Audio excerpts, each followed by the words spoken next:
A finales del año pasado, Andrés Manuel López Obrador le dijo claramente a la cúpula empresarial que su gobierno no está enfrentado con ella.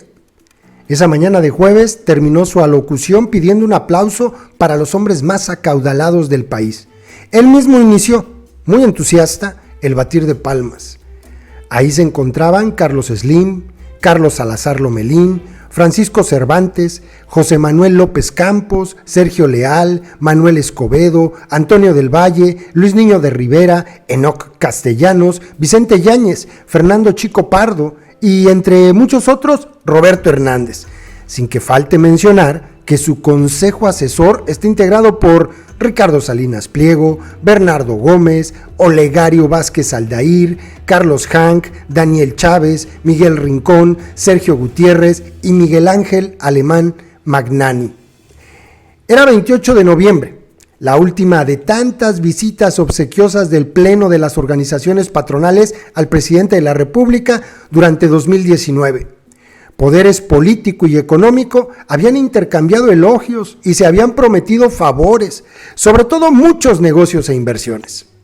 Estas por 42,000 millones de dólares, una cifra que ronda los 900,000 millones de pesos, tan solo en una primera de 3 fases. Aquella mañana, poco más de 200 empresarios, los más ricos de México, también aplaudieron al presidente de la República. Todas las agrupaciones empresariales enviaron a sus presidencias o direcciones ejecutivas, entre ellas el Consejo Mexicano de Negocios, el Consejo Coordinador Empresarial con sus 12 cámaras y la Confederación Patronal de la República Mexicana, Coparmex. Quedaron satisfechas con la determinación de que los megaproyectos en todo el país van porque van. Los pleitos de la derecha mexicana con el gobierno de López Obrador son pirotecnia, a veces muy llamativa, pero nunca de fondo. La oposición aparentemente a ultranza del panismo y sus satélites es porque se les acabaron negocios corruptos, porque consideran que ellos serían mejores ejecutores de las mismas políticas de hoy, o sencillamente porque su problema es de estilo y personal con López Obrador. Es pues una disputa por el poder dentro de los propios márgenes del sistema. Vemos al panismo criticando férreamente los zapatos maltratados del presidente, su supuesta ignorancia en temas económicos, el nombramiento de tal o cual funcionario, los nuevos programas asistenciales, el combate a la corrupción, la política de comunicación social, el discurso oficial ante el narcotráfico, la reducción de sueldos de los altos funcionarios, el combate al robo de combustibles, el asilo otorgado al presidente Evo Morales, depuesto en Bolivia por un golpe de Estado.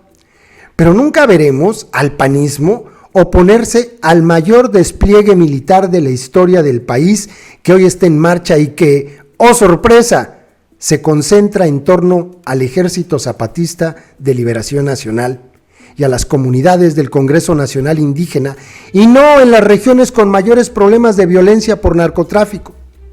Tampoco a la contención migratoria que impuso Estados Unidos a México, con su estela de violaciones a los derechos humanos de los migrantes y las trágicas y vergonzantes deportaciones de miles de familias que huyen de la pobreza y la violencia.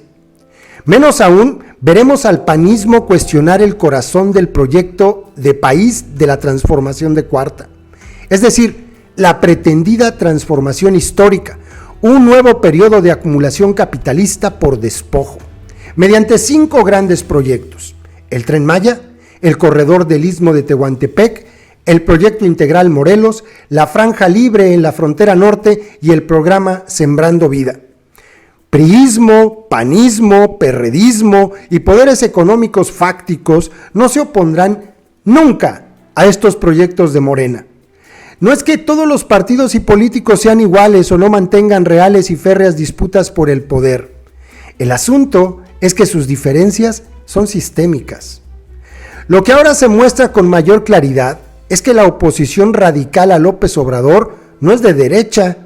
Por más estridencia en los medios de comunicación y en las redes sociales, los hechos incontrovertibles nos dicen que la oposición real al actual gobierno es de izquierda y es antisistémica.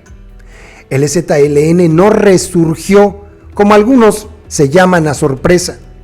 Desde 1994 ha estado resistiendo las embestidas de 6 presidentes de la República y ha construido al interior de una región indígena autónoma que ha generado claramente mejores condiciones de vida para las comunidades y ha detenido la explotación de recursos naturales y de personas. Y al exterior, junto con pueblos, tribus y naciones de todo México, ha consolidado el Congreso Nacional Indígena, la organización más grande que haya articulado las comunidades originarias del país para detener el proceso de exterminio en su contra que se agudizó desde hace 4 décadas. La oposición de los zapatistas a los anteriores gobiernos ha sido frontal, como la que esgrimen hoy. Entonces, ¿por qué ahora hay mayores posibilidades de que se reactive la guerra en Chiapas? Sencillamente porque el obradorismo sí puede hacer lo que no pudieron o siquiera soñaron los presidentes antecesores. El gobierno de López Obrador sí puede hacer realidad la vieja añoranza de los empresarios por desarrollar el istmo, la península de Yucatán, explotar los recursos renovables y no renovables en tierras yoremes, yaquis, rarámuris, tepehuanas, en un proceso de acumulación de capital que haga crecer de manera sostenida el Producto Interno Bruto.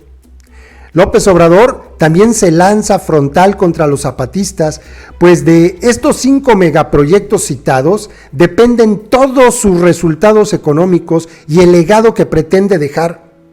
Por ello, ha omitido o simulado consultas populares fast track para intentar legitimar el inicio de las obras. La determinación del presidente de la República es que pase lo que pase, y pese a quien pese, esos proyectos serán una realidad. No están sujetos a discusión.